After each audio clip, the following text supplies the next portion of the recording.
तो हा महासागर आहे.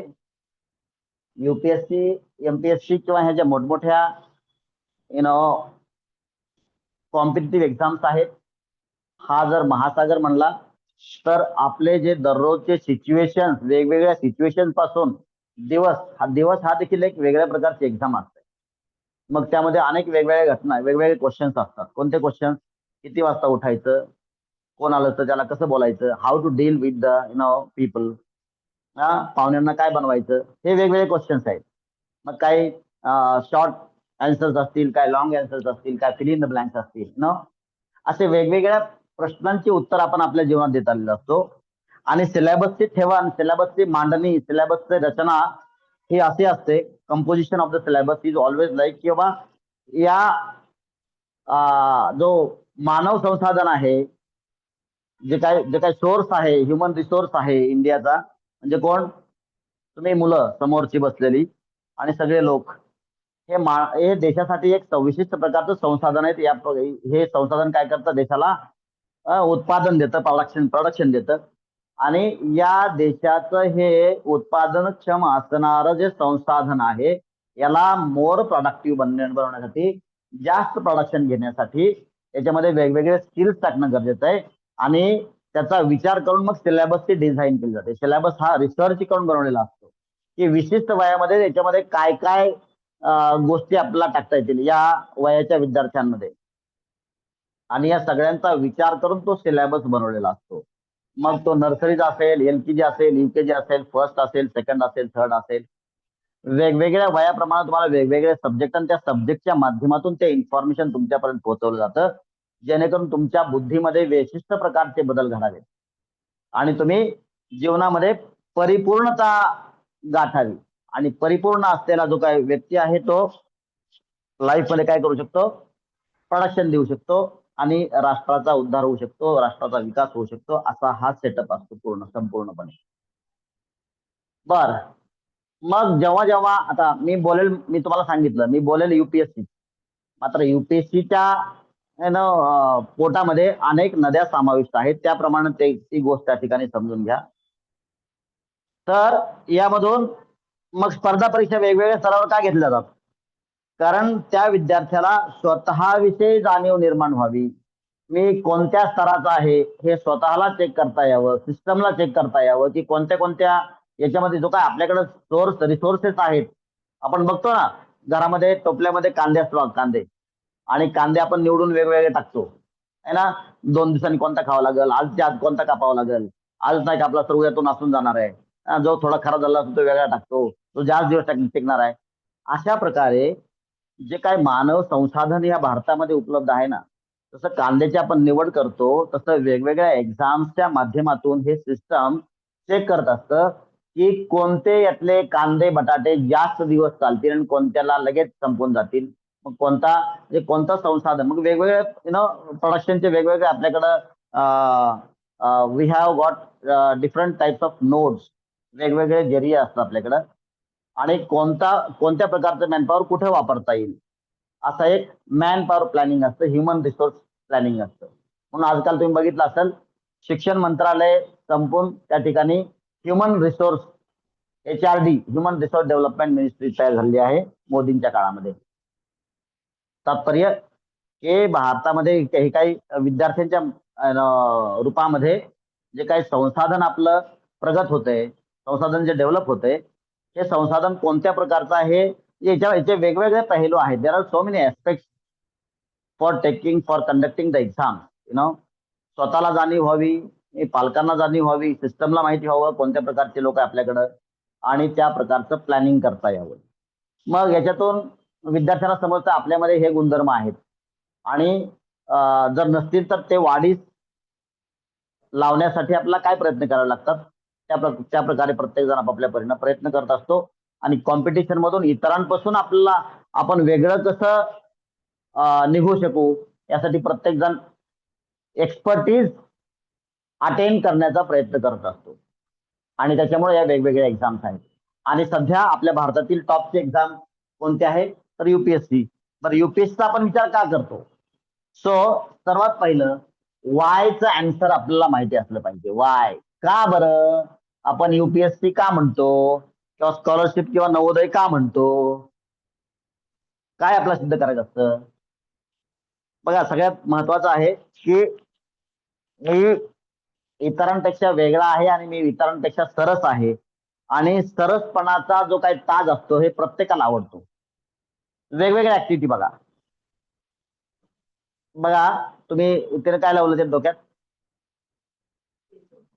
आ कसली? कुणी आणली ती? तुम्ही आणली. आणताना वेगळे कलर होते, हेच का घेतले? समजलं? समजून घ्या. आपण डोक्याची पिन आणताना देखील काय विचार करतो? मी कोणती आणली पाहिजे, कोणत्या कलरची आणली पाहिजे. शर्ट विकत घेताना विचार करतो मी कोणत्या कलरचा घेतला पाहिजे. टिकली विचार करताना विचार करतो की मला ही एवढी मोठी घ्यायची का छोटी घ्यायची, जी दिसत नाही, न दिसणारी घ्यायची का दिसणारी घ्यायची. अशा वेगवेगळ्या आपल्या आवडीनिवडी असतात. हे कशासाठी असतं? ते इथे बघा, गळ्यात काहीतरी घातलं, कशाला? सो या सगळ्या गोष्टी काय आहेत? तर तुम्हाला श्रेष्ठत्व प्राप्त करवण्यासाठी. बरोबर? आपल्या जे दैनंदिन पाहुणे आले तर आपण काय करतो? काहीतरी गरम पाणी करून काहीतरी साखर टाकून, हो घ्या, हो घेते घ्या, निघून जा आपण. हा, तर प्रत्येकाला अपेक्षित असतं की मी सरस कसं असलं पाहिजे, मी उत्कृष्ट कसं असलं पाहिजे, मी श्रेष्ठ कसं असलं पाहिजे. बरोबर? आणि ते श्रेष्ठत्व सगळ्यांना पाहिजे असतं. आणि मग त्याचाच एक भाग आहे, अरे, ज्याला ऍप्रिशिएट, ज्याला समाजाकडून ऍप्रिशिएट केलं जातं, ज्याचं गुणगान, ज्या गोष्टींचं गुणगान समाजाकडून गायलं जातं, त्या गोष्टी माणूस करण्याचा प्रयत्न करतो. अदरवाईज पुजारी तयारच झाले नसते. एखादा बघा दररोज पूजा करतो का? कारण त्याची गल्लीमध्ये चर्चा असते, बापरे बघा काय मुलगा हो तुमचा दररोज पूजा करतोय. म्हणजे काय, समाज त्याला अप्रिशिएट करत असतो.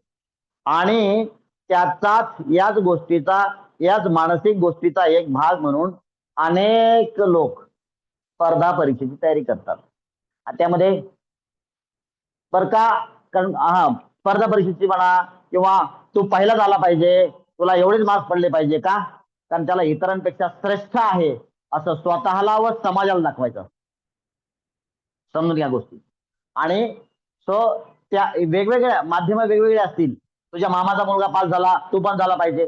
सो याला म्हणतो आपण एक्सटर्नल मोटिवेशन आणि इंटरनल मोटिवेशन, ज्याचा आपण उहापोह करणार आहोत. त्याला वेगवेगळे कारण असतात. या वेगवेगळ्या कारणाच्या निमित्तानं आपण या वेगवेगळ्या एक्झाम, हा, रोज आपला चांगला गेला पाहिजे, सिच्युएशन आपला हँडलिंग करता आलं पाहिजे. Okay fine. So entrance exam असेल, एंट्रन्स एक्झामला मला मार्क्स पडले पाहिजे, चांगल्या कॉलेजला माझा नंबर लागला पाहिजे, माझा शाहू कॉलेजला नंबर लागला पाहिजे, माझा दयानंद सायन्स कॉलेजला नंबर लागला पाहिजे, मला महाराष्ट्रातल्या टॉप कॉलेज व्हॉटएव्हर. काय काय इच्छा असतात का? कारण मी श्रेष्ठ कसा. आणि इथं येतं ते काय, कॉम्पिटिशन. आणि या कॉम्पिटिशनची जेव्हा आपण गोष्ट बोलतो, या कॉम्पिटिशन मध्ये तुमच्या वेगवेगळ्या गोष्टी चेक केलेल्या असतात. त्या वेगवेगळ्या गोष्टी म्हणजे कोणत्या? सो या वेगवेगळ्या गोष्टीमध्ये सगळ्यात पहिलं येतं तार्किक बुद्धी, है ना, तर्क क्षमता, लॉजिक. त्याला आपण वेगवेगळ्या गोष्टींचं नाव देतो या गोष्टीला, तर्क क्षमताला तर्क बुद्धिमत्ता म्हणतो, तार्किक क्षमता म्हणतो, रिझनिंग म्हणतो, रिझनिंग ऍबिलिटी. आणि काय म्हणतात? बुद्धिमत्ता म्हणता, वगैरे वगैरे. सो ही एक गोष्ट झाली.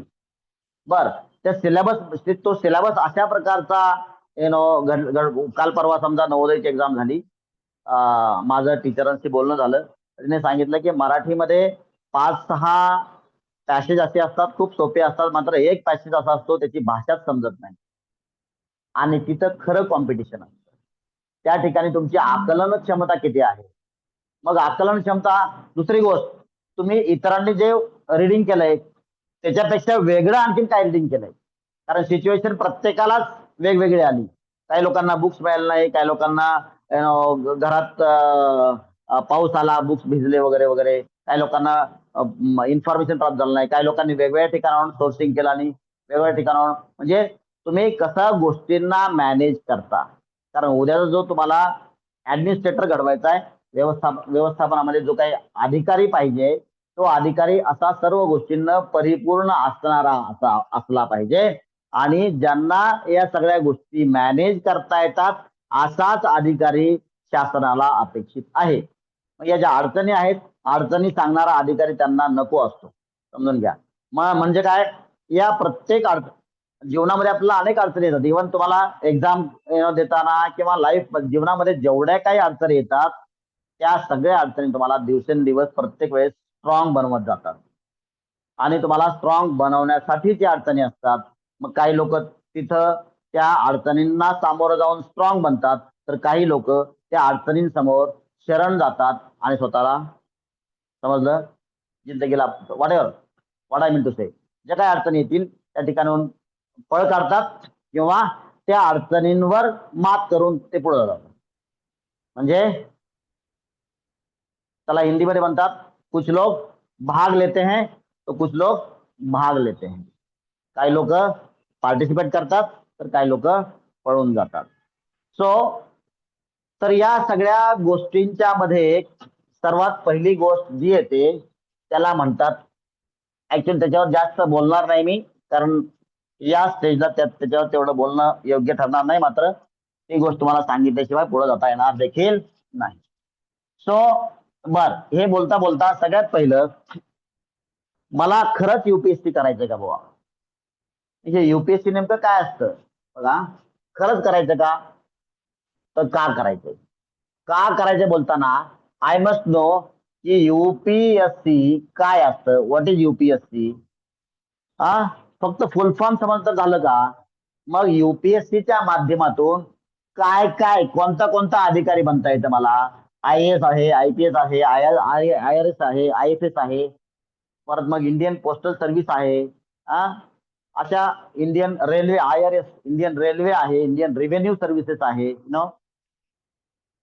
अशा क्लास वर्ग 1 वर्ग 2च्या अनेक जॉब्स म्हणता येईल किंवा सर्व्हिसेस म्हणता येईल. या ठिकाणाहून तुम्हाला UPSC, union public service commission, हे जे असतं, जो केंद्रीय लोकसेवा आयोग आहे, हा आयोग काय करतोय, वेगवेगळ्या एक्झाम्स कंडक्ट करतं व वेगवेगळ्या पोस्ट त्या ठिकाणी भरतं आणि अधिकाऱ्यांची निवड, पोस्ट भरण्याची काय, अधिकाऱ्यांची निवड करून त्याप्रमाणे हे आपलं भारताचं प्रशासन चालतं.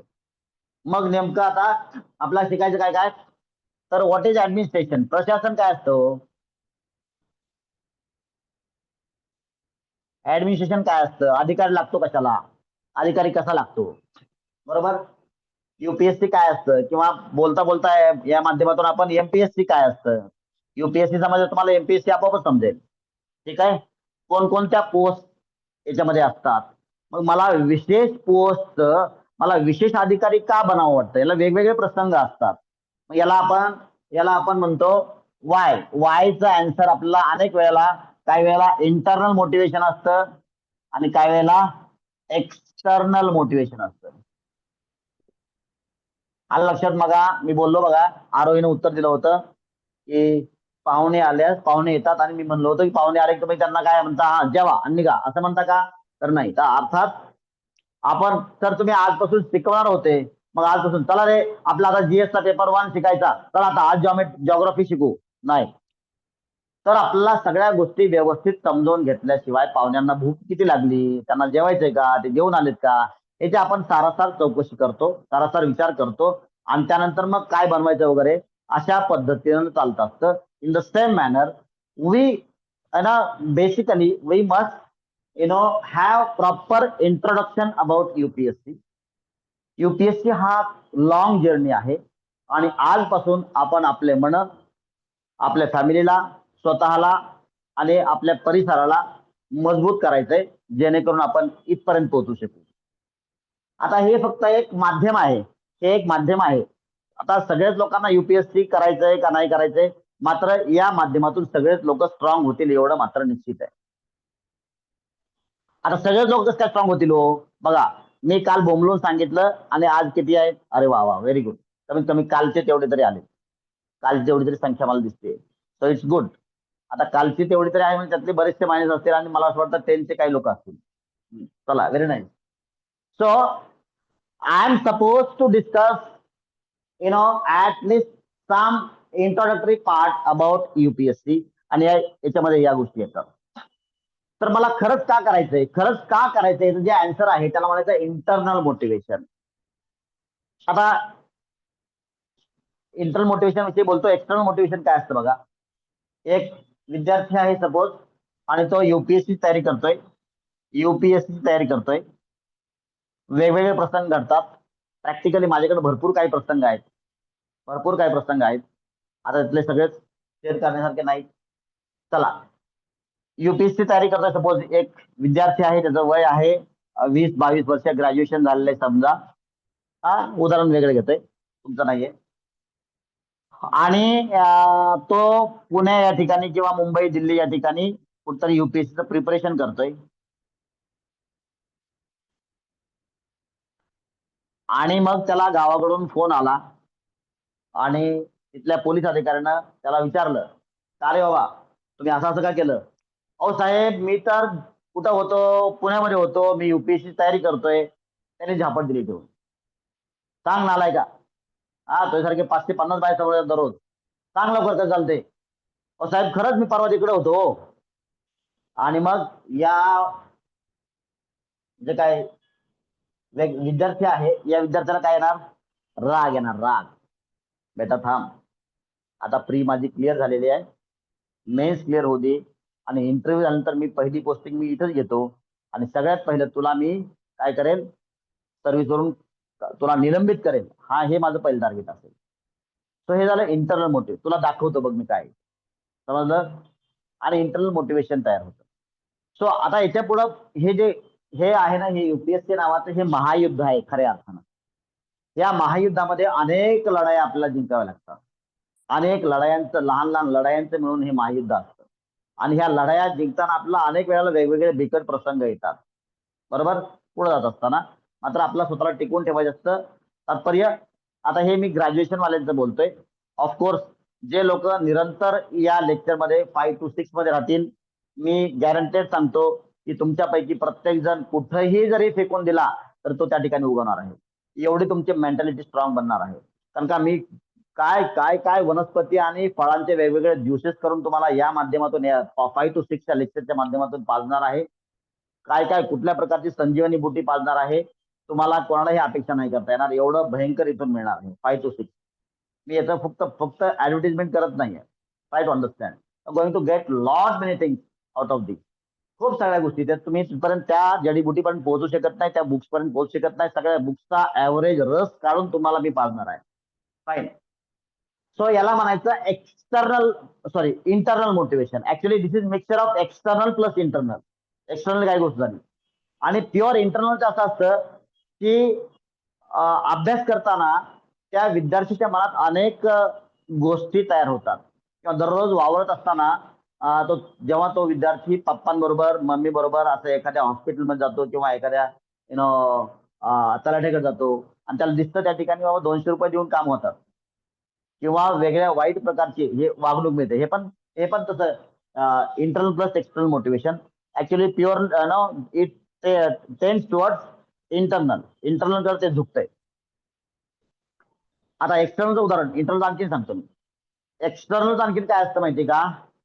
तो नाही का आपल्या गावातला अमुक अमुकचा मुलगा कलेक्टर बनला, तू पण बन. नसता बघ माझी काय इज्जत राहणार नाही. याला म्हणायचं एक्सटर्नल मोटिवेशन. त्याला बघ तो इंजिनियर झाला आणि त्यांनी परवा गाडी घेतली, मग तुला पण.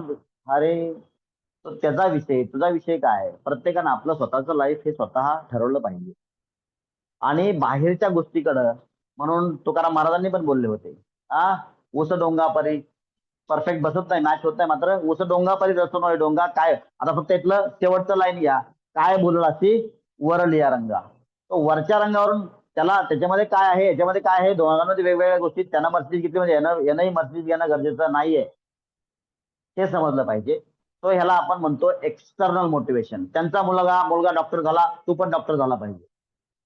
त्याच्या शेतामध्ये काय 10 टन ऊस आला, तुझ्या पण शेतामध्ये 10 टन ऊस आला पाहिजे. त्यांना द्राक्षाचं एवढं उत्पादन झालं. अरे पण तुमची मातीचा प्रकार कोणता, तुमच्या मातीमध्ये कोणकोणते घटक उपलब्ध आहेत, कोणकोणते इन्ग्रेडियंट्स आहेत, त्याला कोणतं पीक सुटेबल आहे, ते उथळ जमीन आहे का पाणथळ जमीन आहे, हा प्रकार बघितला पाहिजे ना. तात्पर्य, आपल्यामध्ये त्या गोष्टी आहेत का नाही. Practical fact are not to be shown the back. म्हणजे आपण काही फॅक्ट्सला पाठ दाखवू शकत नाही. खरं ते खरंच असतं practically. Whether we have capacity to become to reach up to that post or not. आपल्याकडे खरंच कॅपॅसिटी माझी आहे का नाही हे पण पडताळून बघितलं पाहिजे. म्हणजे माझ्यामध्ये काय गोष्टी आहेत ते मला सूट होईल का, मला माझ्यामध्ये ते गुणधर्म आहेत का, त्या गुणधर्माची पण आपण वेगवेगळ्या पद्धतीने चर्चा करणार आहोत. सो काही लोकांना परिसर बघून वगैरे की एक जसं की रामानुजन घडले, वेगवेगळे समजा आईन्स्टीन असतील, न्यूटन असतील, हे वेगवेगळे जे तत्ववेत्ते आहेत, जे काही श्रेष्ठ लोक आहेत, हे कसे घडले. तर यांना एकतर हेरिडिटरी काहीतरी गुणधर्म होता पहिली गोष्ट. आणि हे खरं आहे. आता तो पुढचा मुद्दा आहे आपला IQ चा मुद्दा आहे. सो आहे हा इंटेलिजन्स क्वेश्चन. तुम्ही किती, तुमची बुद्धिमत्ता कोणत्या पातळीची आहे. आणि सहसा सहसा फॅक्ट तर हे आहे, या वयात किती लोकांना समजते माहित नाही, मात्र बऱ्यापैकी हा गुणधर्म अनुवांशिकरित्या ट्रान्सफॉर्म होत असतो. अनुवांशिकता याला लागत असते. मुख्यत्वे करून अनुवांशिक गुणधर्म आहे IQ जास्त असणं किंवा कमी असणं. मात्र याच्यामध्ये बदल करता येतो का, तर काही काही प्रमाणात त्याला आपण ट्रेन करून थोडस याचा क्वेश्चन वाढवू शकतो. खूप मोठी तफावत करू शकत नाही, हे फॅक्ट आहे. आणि हे पालकांना अगोदर माहिती झालं पाहिजे, पालकांना समजलं पाहिजे. उगाच काहीतरी मला हसायला येतं. त्याला मार्क्स पडले असतात बघा 56%. आता बघा आलाय ऍडमिशनचा टाइम आलेला आहे, 56% मार्क्स असतात. आणि काय करायचं, नाही ह्याला मी MBBS चा प्रयत्न करणार आहे. अरे काय आहे? त्याचे मार्क्स किती, त्याची कॅपॅसिटी किती, तुम्ही विचार काय करता. So try to understand. तो आजारी असेल आणि त्याला चुकून 86च्या ऐवजी 56% मार्क्स पडले, ती गोष्ट वेगळी आहे. मात्र कुणीही काही तात्पर्य समजून घ्या, त्याची कॅपॅसिटी आहे का. तुमच्याकडे 5 लिटरचं भांडण, तुम्हाला 8 लिटर दूध घ्यायचे, कसं काय शक्य आहे, नाही शक्य. त्यामुळं फॅक्ट आपल्याला माहिती असतं असलं गरजेचं आहे, आणि त्याला ते आपण स्वीकारणं खूप गरजेचं आहे. म्हणजे आपल्यामध्ये काय गुणधर्म आहेत, काय माझी कॅपॅसिटी आहे, काय माझी एबिलिटी आहे, हे देखील पडताळून पाहणं गरजेचं आहे. मला जमेल का. आणि याच्यासाठी आपण योग्य त्या व्यक्तीकडे, काउन्सिलरकडे गेलं पाहिजे. आपण जात नाही बाय द वे. मग आपण दैनंदिन जीवनात वावरत असताना त्या मुलाच्या, व्यक्तीच्या मनावर वेगवेगळ्या गोष्टींचा परिणाम होत असतो. आणि त्या परिणामातून आणि त्याच्या जे काही नॉलेज प्राप्ती असते त्याच्यातून तो मग एखादा लेखकाचा लेसन असेल, किंवा ते एखादे समजा सपोज इंडियन एअरफोर्सच्या एका अधिकाऱ्याची कहाणी तिकडे होती 10th ला, सेकंड लेसन मला असं वाटतं. प्रीती कोणता लेसन असतो 10th ला होता ना, का 9th ला होता. स्क्वॉड्रन लीडर काहीतरी, काय नाव होतं, नाही ग्रुप कॅप्टन कोण होता, विंग्स ऑफ सरदारजी अधिकारी, काय नाव आहे. On wings of courage. On the wings of करी, काय होतं नाव, काय त्यांचं सपोज, काय असेल ते त्यांचं, काय नाव एअर होतं त्यांचं अर्जन सिंग. अधिकाऱ्याचं. Air marshal Arjan Singh. Air marshal Arjan सिंगांचा एक टॉपिक आहे. असं वेगवेगळ्या काही ठिकाणी एका सायंटिस्टचं, आपल्या त्या सायंटिस्टचं नाव काय, सांग एकदा, परत एकदा सायंटिस्टचं नाव, ते अपंग असलेले स्टीफन हॉकिंग. स्टेफन हॉकिंग असेल, किंवा आता मला असं वाटतं गोळे सर बोलले का, कवळे सर बोलले, इकडं सूरदास असेल. मग ह्या वेगवेगळ्या गोष्टींचा परिणाम हा त्या विद्यार्थ्यांवर होत असतो. आणि या सगळ्या गोष्टींचा विचार करून तो सिलेबस ऍक्च्युअली डिझाईन केलेला असतो. पता नाही किसपे कौन सा चीज इन्फ्लुएन्स करेगा, कोणाला कोणती गोष्ट परिणाम करेल हे माहित नाही. आणि त्या प्रकारे ते व्यक्तिमत्व घडत असतं. तर या सगळ्या इन्फॉर्मेशनचा ज्यावेळेस तुमच्यावर वर्षाव होतो, त्यावेळेस तुमच्यामध्ये काही हार्मोनल चेंजेस होत असतात, बौद्धिक विचारामध्ये बदल होत असतात. आणि या बदलांच्या मार्फत तुम्हाला मग ते इंटरनल मोटिवेशन प्राप्त होतं, येस यार मला ना लाईफ मध्ये हे काम करायचं. मग याच्यामध्ये अनेक वेळेला काय असतं, अनेक वेळेला आगीचा भडका असतो बघा. आता आगीचा जो भडका असतो, भडक्यामध्ये सर्व काही आहे. भडका म्हणजे काय, भडका हा किती वेळ राहतो, भडका हा जास्त वेळ राहिले त्याला भडका म्हणताच येणार नाही. भडका हा खूपच अल्पायुष्य असतो, तो जास्त वेळ राहत नाही. रागाचा भडका पण असतो, ते पण जास्त काळ टिकत नाही.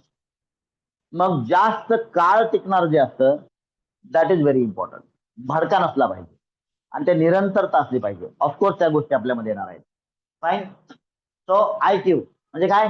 तर्क, अनुमान आणि तार्किक बुद्धिमत्ता. नो हे IQ लॉजिकल डेव्हलप, ज्याला आपण लॉजिकल डेव्हलपमेंट म्हणतो. Logical development. तर्कशुद्ध पद्धतीनं काही लोक बोलतात आणि हे लोक तुम्हाला खूप आवडतात. त्यांच्याकडे तर्क असतो. हे का आहे, हे असं का होतं, असं का घडतं. यामध्ये यामध्ये ज्ञानेश्वर माऊली होऊन गेले, तुकाराम महाराज होऊन गेले, हे सगळे टॉपचे लोक आहेत. त्याच्यापेक्षा पुढं तत्वज्ञानामध्ये I have to go through that Shankaracharya म्हणून. शंकराचार्यांचं खूप मोठं नाव आहे. तात्पर्य आता हे आपण आपल्या लेवलला बोलू. किंवा तुम्हाला एखाद्या व्यक्तीबरोबर बोलताना जेव्हा मजा येते ना, तेव्हा तुम्हाला का मजा येते माहिती का?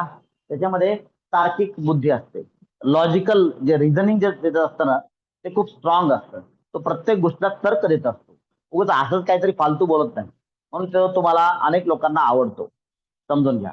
तर हे लॉजिकल स्किल्स जे आहेत ना, विद्यार्थ्यांचे विकसित होणं गरजेचं आहे. बिकॉज अशी लोक शासनाला अधिकारी म्हणून पाहिजे असतात. त्याच्यामध्ये तर्कशक्ती खूप चांगल्या पद्धतीची आहे. समजा मुख्यमंत्र्यांनी सांगितलं की आपल्याला हा प्रोजेक्ट करायचा आणि एवढे एवढे 4 ऑप्शन्स आपल्याकडे आहेत. लगेच तो IAS काय म्हणतो, साहेब हे बघा 17, 18, 20 असे ऑप्शन्स आपल्याकडे आहेत आणि या पद्धतीनं ह्या ऑप्शन सगळ्यात श्रेष्ठ ठरेल. हे असं का म्हणलं त्यानं? कारण त्याचं लॉजिकल रिझनिंग जे आहे ना, हे खूप चांगलं डेव्हलप झालेलं आहे.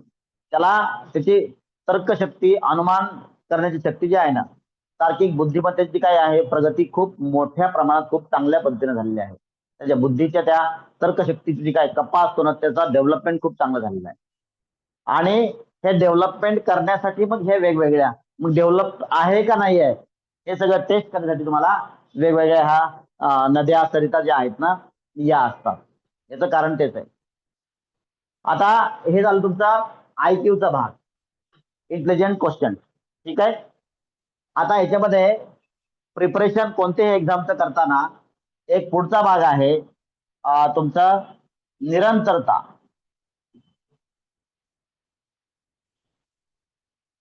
याला आणखीन एक नाव आहे पेशन्स. म्हणजे काय? एखाद्या गोष्टीचा पेशन्स, त्याला पेशन्सला काय म्हणतो मराठीमध्ये? पेशन्स असणे, धीर असणे. लगेच ताबडतोब मला लय अर्जंट भूक लागली, लवकर भाकरी बनवा नाही. अगोदर मागमूत घ्यायचा, काय अवेलेबिलिटी काय आहे, जेवण किती वाजता बनेल, धीर असला पाहिजे तुमच्यामध्ये. लगेच अर्जन्सी नाही पाहिजे, त्याला पेशन्स असं म्हणतो. निरंतरता, आपल्याला कितीही अडचणी आल्या तरी आपल्या कामामध्ये निरंतरता असली पाहिजे.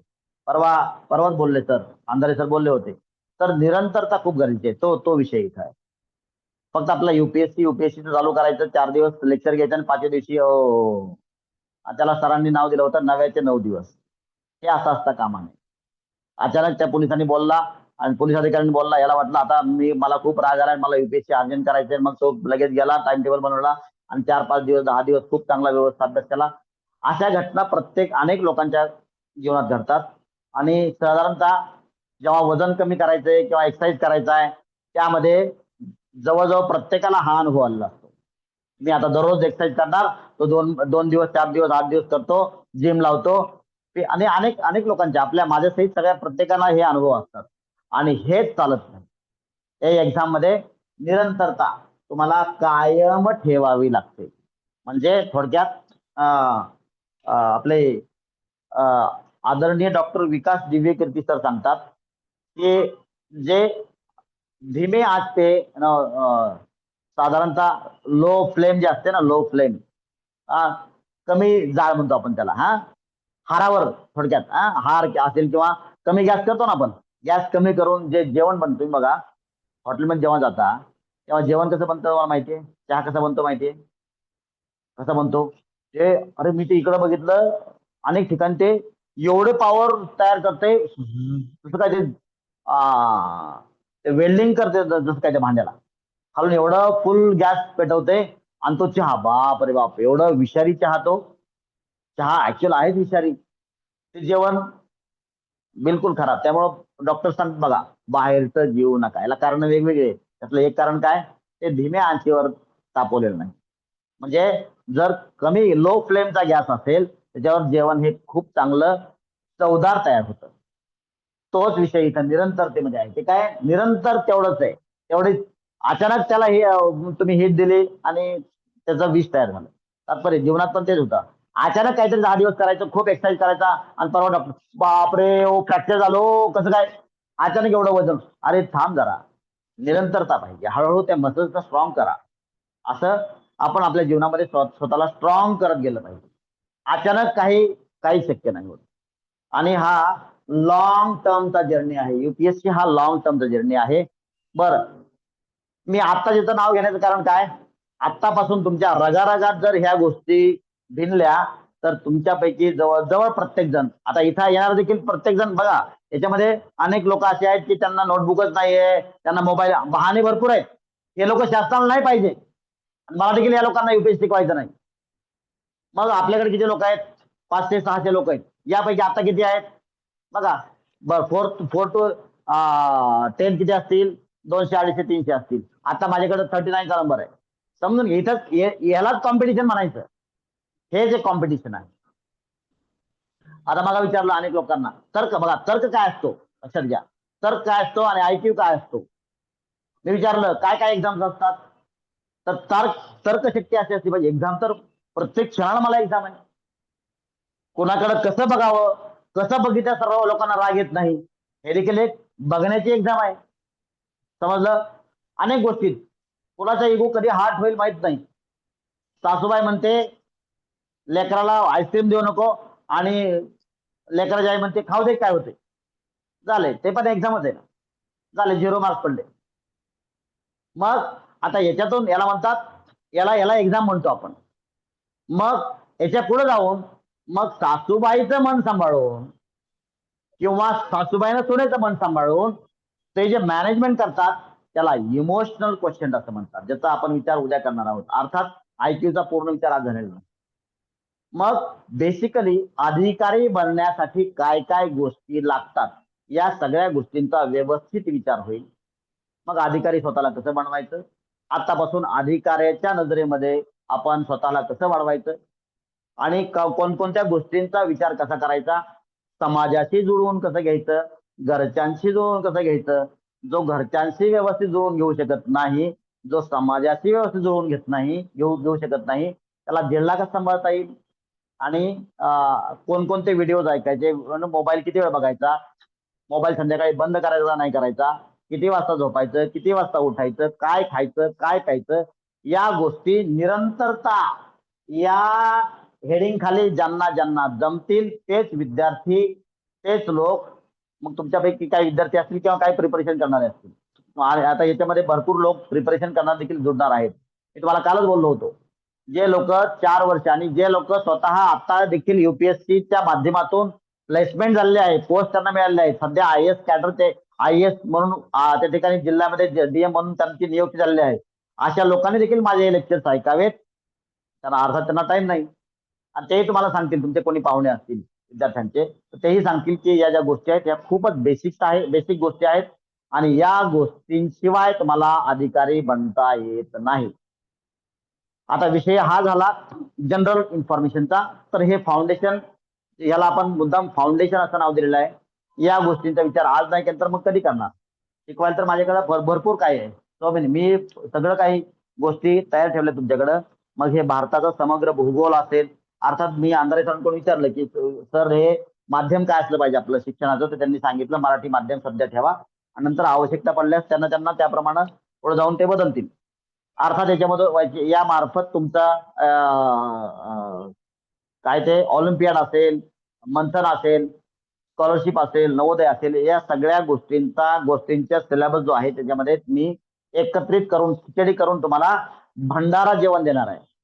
आणि अर्थात आपण युपीएससीच्या मार्गात पुढे सरकतोय व हे लेक्चर फक्त 1 वर्ष 2 वर्ष नाही चालणार. तर हे लेक्चर 5 ते 6 कंपल्सरी मी बुक केलेला आहे, only and only for UPSC. समजलं. सगळ्यांना थोड्याफार गोष्टी क्लिअर झाल्या का? येस और नो? क्या बात आहे, व्हेरी गुड. नंबर कायम आहे. Yes sir. उद्या आणखीन काही गोड गोष्टी याच्यामध्ये ऍड होतील आणि एक एक पाऊल करून आपण पुढे जाऊ. मुद्दा म्हणून आजच्या गोष्टी थोड्याशा मी कमी ठेवलेल्या आहेत. मला अपेक्षा आहे की उद्या आणखीन काही विद्यार्थी आपल्याकडे ऍड होतील आणि त्यांनाही महाप्रसादाचा लाभ होईल. All right. Shewale madam, Rajmane madam, Kawade sir, Andhare sir आले का? ओके, ठीक आहे. काय कामानिमित्त आले का? Okay, all right, all sir. Right, all right. काय अडचण नाही. हा रेकॉर्डेड आहे, हा शो रेकॉर्ड होतोय. हा बोला. IQ लेवल अनुवंशिकता असते. मोठ्या प्रमाणात अनुवंशिक असतं ते. समजा जर मग एखाद्याकडे तात्पर्य नसेलच तर तात्पर्य तात्पर्य तात्पर्य तात्पर्य समजून घ्या. Very good question. आता बघा, तुमची जमीन आणि तुमच्याकडे लँड आहे ऍग्रिकल्चर लँड, शेत जमीन, बरोबर. आणि तुम्ही जर तिकडे पलीकडे गेले तर दिंडोरीच्या पलीकडं वरती घाटावर वगैरे आहे ना, ते कोणतं येरमाळा वगैरे तिकडं किंवा कुठलं तरी थोड्या वेगळ्या भागात जाऊन दुसऱ्या गावात जाऊन बघा हो, शेजारच्या त्या गावची एक जमीन घ्या आणि तुमची एक जमीन घ्या. फरक असतो का नसतो? तसा आयक्यूचा प्रश्न आहे. तसा आयक्यूचा प्रश्न आहे. अर्थात सध्या ते विचार घेण्यासारखी गोष्ट नाही. ही मुलं विकसित होतील आणि यांच्या परफॉर्मन्सवरून आपल्याला ठरवता येईल. मात्र आयक्यू हा तुम्ही बघा, रिसर्च करा, गुगल वगैरे तुमच्याकडे आहेच. आयक्यू हा सहसा अनुवांशिक गोष्ट असते. सहसा त्याच्यामध्ये डेव्हलपमेंट करता येतं, मात्र फारसा बदल करता येत नाही. त्याला ट्रेन करता येतं, त्याला आपला स्किल देता येतात. मात्र आयक्यू हा बऱ्याच अंशी अनुवांशिक गोष्ट आहे. ठीक आहे, हे फॅक्ट्स आहे. आणि खूप काही गोष्टी आहेत, खूप काही गोष्टी आहेत. त्याच्यामधून तुम्हाला परत सांगतो, जे लोक हे लेक्चर परफेक्टली ऐकतील ना, ते एक परफेक्ट माणूस पण बाहेर निघतील. परफेक्ट माणूस. त्याला कुठेही फेकून द्या, कसाही तो प्रोडक्टिव्हच बनणार. मग तो कोणत्याही पोस्टला जाऊ द्या, मग तो तहसीलदार बनून द्या, कलेक्टर बनून द्या, शिक्षक बनून द्या, प्रोफेसर बनून द्या, काहीही होऊ द्या, तो खूप भारी एथिकल काम करणार. भारताचा तो गुड प्रोडक्ट असणार, याची शाश्वती मी तुम्हाला देतो. मग तो कोणताही असो. कृष्णाने सांगितलं भगवद्गीतेमध्ये, मी कृष्णाला आणि कोणीही कृष्णाला भगवान कृष्णाला ओव्हरटेक करू शकत नाही. त्यांनी सांगितलं, कर्मण्येवाधिकारस्य मा फलेषु कदाचन. तात्पर्य, कोणतंच काम हे कनिष्ठ नाही, प्रत्येक काम हे स्वतःमध्ये श्रेष्ठ असतं. हे त्यांनी स्वतः सांगितलं, देवा परमेश्वरानं. त्याच्या पलीकडे आपल्याला जाता येत नाही. त्यामुळं जे काही फॅक्ट्स आहेत त्याला ऍक्सेप्ट करायचं आणि पुढे चालायचं. खूप मजा आहे, खूप मजेशीर लाईफ आहे आणि खूप चांगल्या गोष्टींचा. आणि बरेच लोक याच्यामधून फिलॉसॉफर बनण्याची देखील शक्यता आहे. खूप सुंदर लेक्चर्स असणार आहेत. कारण ज्या गोष्टीपर्यंत मी तुम्हाला मागे सांगितलं, जी जडीबुटी मी जंगलातून जमा केलेली आहे या लेक्चरसाठी, ही लेक्चरसाठी असलेली जडीबुटी कोणाकडं एकत्रितपणे उपलब्ध नाही. त्यामुळं बघू आपण, चलो पुढे आपण उद्या. आणि गरज पडली तर पुढच्या सत्रांमध्ये थोडंसं जास्त किंवा समरमध्ये आपण 4:30 ते 6 हा वेळ देखील ठेवण्याची शक्यता आहे. बघू आपण तुमची सगळ्यांची उपलब्धता कशी आहे त्याप्रमाणे. All right, with this shall we have pause to the today's session. Thank you very much for being with me and be there continuously, and please have this nirantarta, or that is called as perseverance in your lecture attending abilities. All right. Yes sir. Yes, Shall we have pause? Thank you so much. Yes sir. Shall we have pause? Bye bye sir. Good night. Yes, sir.